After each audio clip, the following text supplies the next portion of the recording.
Good evening, everyone. Thank you all again so much for tuning in. This is the Real Deal Family Network. I am Andre, and this is the gorgeous wife, Essie. How you doing? How you doing? Of course, the kids broke my girl boss sign. So I just had to bust out my divine hats. She did. They look good, don't they? But I'm the boss of the show, but he is the head of the house. Oh, man, they know that. And that's just the way it is. They know. Thank you. Thank you so much, y'all. We highly appreciate y'all. Thank you for coming in tonight. And for everybody who subscribed, we highly appreciate it. And we thank you again. And if you hadn't had the opportunity, please go ahead now and hit that subscribe button. Subscribe. And you won't be disappointed. We promise you.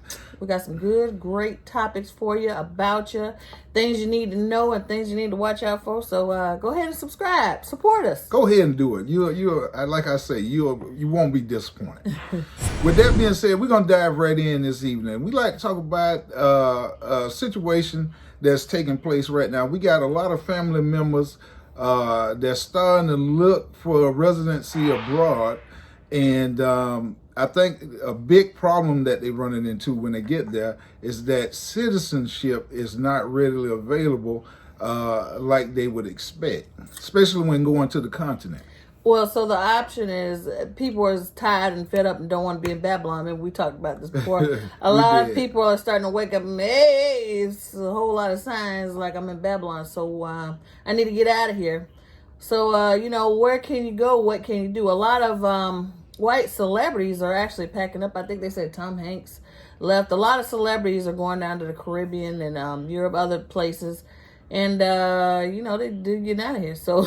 Yeah, well, the rumor has that Tom Hanks, I think, was seeking to get citizenship in Greece, if I'm not mistaken. Oh, Greece, yeah. Yeah, so, but for us, in terms of African Americans, a lot of us are returning to the continent and electing to go to different places, some West Africa and some South Africa. Right, so they call that Pan-Africanism. So it's like you supporting Africa and you supporting all the nations come together with African Americans, the lost Hebrews coming back.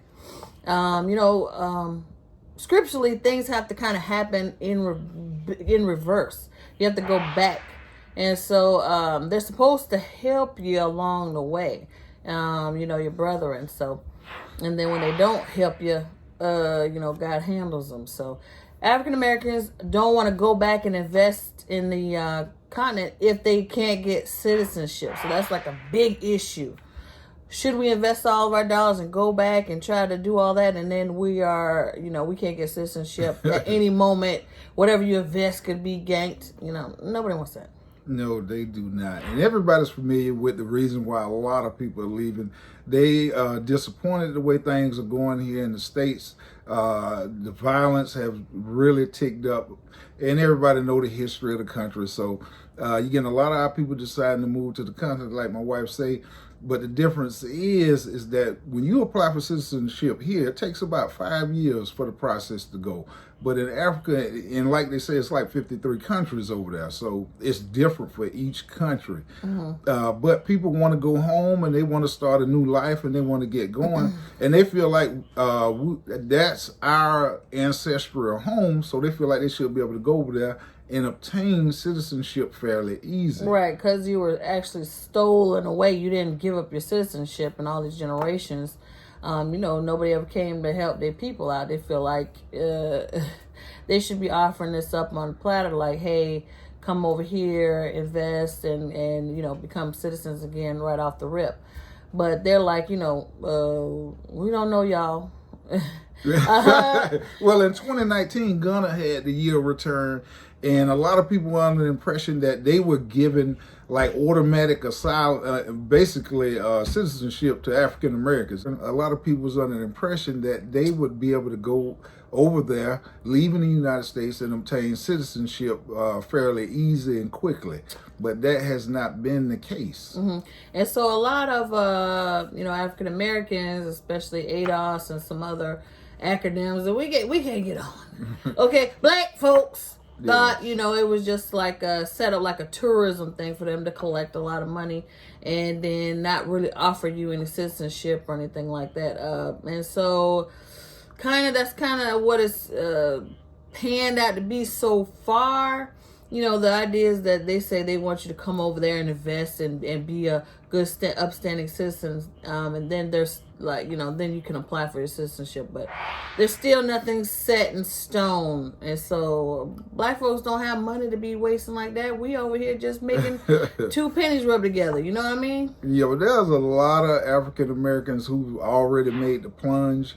Most of them hadn't obtained citizenship yet. I think there's one family been there for about 4 years now in the Gambia, and they're still waiting to get their citizenship. Well, they had like 100 people or so. I don't know if it was 100, but in Ghana, that received their citizenship. But a lot of them had been there for like 20 years right, or something. Those were elder statesmen. That's a lot of time to be there with no kind of certainty, you know. So, right. I think the most important aspect of the whole thing is that it's a reason why people are leaving and trying to go over to the continent. And I think that's the disconnect between African Americans and, I guess, the African governments, is that we're your people, and people are looking to come back home, and they looking for a refuge, being that it done got dangerous here, and a lot of people don't feel safe, and they want to go there and start a new life. So, but if you know the word and you believe you're Hebrew or you're a Hebrew descendant,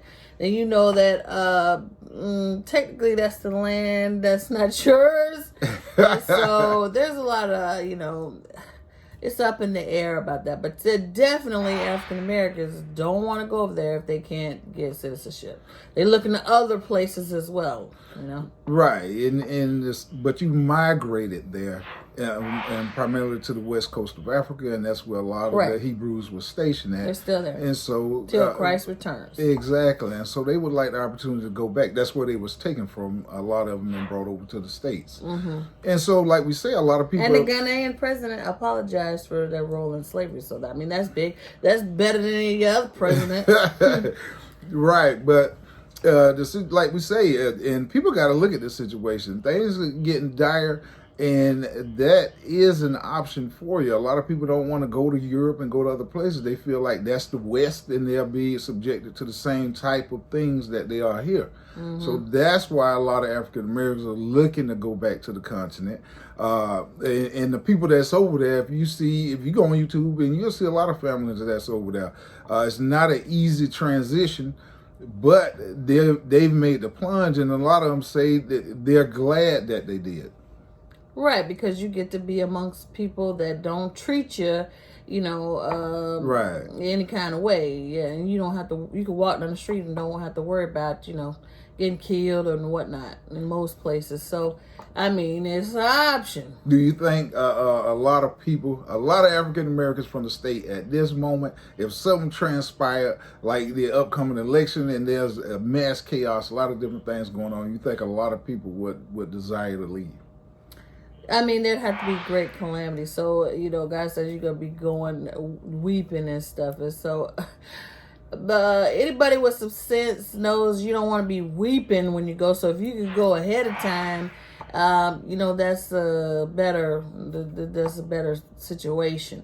And so just like any other place where you have like refugees and stuff, where there's calamity, people try to flee and escape. The first people that leave are the wealthy people. And so those people, they say the celebrity, all you know, they're leaving now. And so then you have all it goes in order of people who have a little pennies to rub together. Yeah. So if you're poor, which many African Americans don't have anything, you know. Not that kind of discretionary. Right. So what's the article that said we had like $200 to our name? And so that's not enough to even get a passport. And so most African Americans don't even have a passport. So our suggestion, in case of emergencies, would be to get your passport now if you don't have it. Right, I would highly recommend that, and it is quite an expensive purchase. If you have a family, it's expensive, and so you need to obtain your passport, and you know, just make sure you have a little bit something. Don't go out to eat, you know, just save your little stacks. You don't know what could happen, you know. Yeah, it's an involved process, but like she said, if you are serious about it and put away the money for it, it's very important just to have it, just in case. It's a safety net. So if something do happen and the borders are open, you might want to consider leaving. Yeah, just in case they drop that second stimulus switch. I mean, my gosh, everybody forgot you were supposed to get a second stimulus. Other countries have been giving their citizens stimulus monthly. Okay? Right. You got one. And there's, like we say, it's not easy. We have family members already done moved over there in terms of African Americans. That's already over on the continent, and the transition has been hadn't been smooth at all. But like we say, they are happy that they are there and they're starting to adjust. Yeah, because they look at you like you're, ooh, America, you got money. And we like, we ain't got nothing. You know, we just trying to we can't afford any kind of scams or hiccups or nothing. We barely making it. Right, and that's the thing over there. Finances are tight. It's not all poverty and disaster as is shown in the media. They show there's a lot of very nice areas over there, but as far as the job market, all of that type thing, it's really tough. It's really tight, and it's gonna get like that here in the country already. As you see, a lot of companies going out of business. So this is gonna be worldwide. But the one saving grace that a lot of people say over there, they don't face the racist challenges that they face here. They don't have to worry about when they go places, the cops pull them over and beating them to a pulp and things of that nature.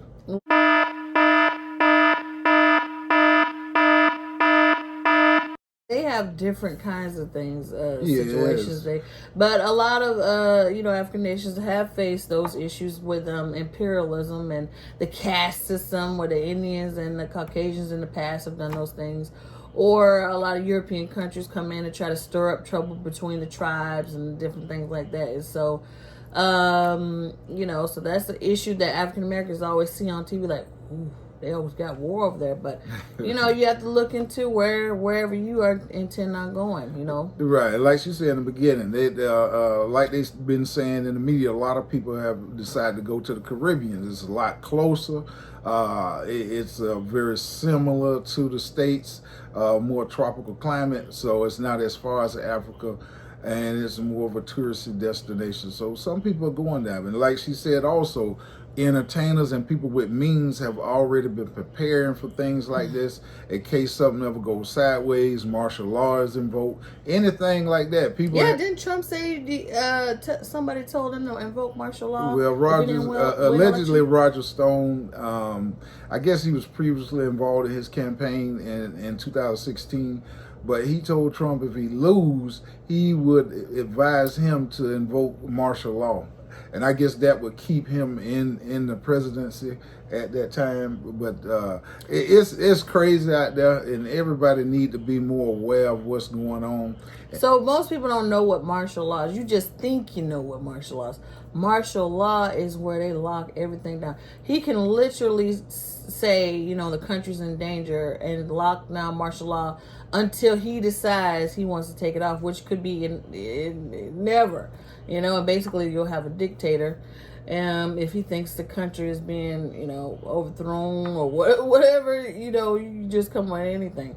Yeah, I think the last time it was invoked was during the Lightning King riots over in LA, if I'm not mistaken. But yeah, that's like what I say. They get all the rules and laws are thrown out the window, and I think the president has the final complete power. And the military gets called in everywhere. Yeah. They lock up citizens for different things. It's like just it's not a pretty sight. It won't be America, right? The free anymore. You'll be locked down. And so, and at that time, citizenship really doesn't matter, because at that time, like we say, all the rights are kind of put on hold until they feel like they got civil obedience back intact. So we just want to come to y'all tonight and kind of encourage you to at least put together a plan or have you some options and think about some other places just in case things go sideways, because a lot of people have already been doing that.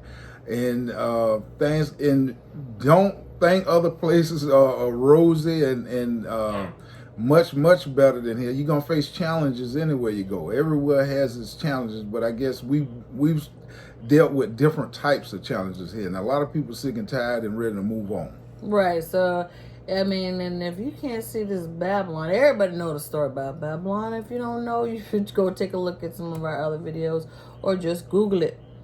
And yeah, I mean, you know what happens. So even if you can fight from afar online. Hey, we need our reparations. But that's we really gave you the nice version earlier. But like my wife was just talking about, in terms of biblically, it's not going to be a pretty sight. And if you knew your word and you was in it deep, and you would understand that a passport is something you really do need to get, and you need to get yourself aware of what's taking place, and you'll be a lot more sensitive to the movements of the government and the people around you. But like we say, just get in your word, stay prayed up, and protect your family. Try to stay safe, and just do the best you can at this moment, because it's getting pretty ugly out there. Yeah, now's not a time to be wasteful. Okay, waste not, want not. All those TVs and stuff we told you about buying, and just wasting your money away, that's not a good idea. Start saving those pennies, and apply for your passport, and make sure you have your food storage up, just in case anything goes on. You don't even know. Right, and make sure you all your family is intact and everybody's together, and y'all have a plan just in case things go sideways, and you can contact one another and have like a meeting place or something of that nature.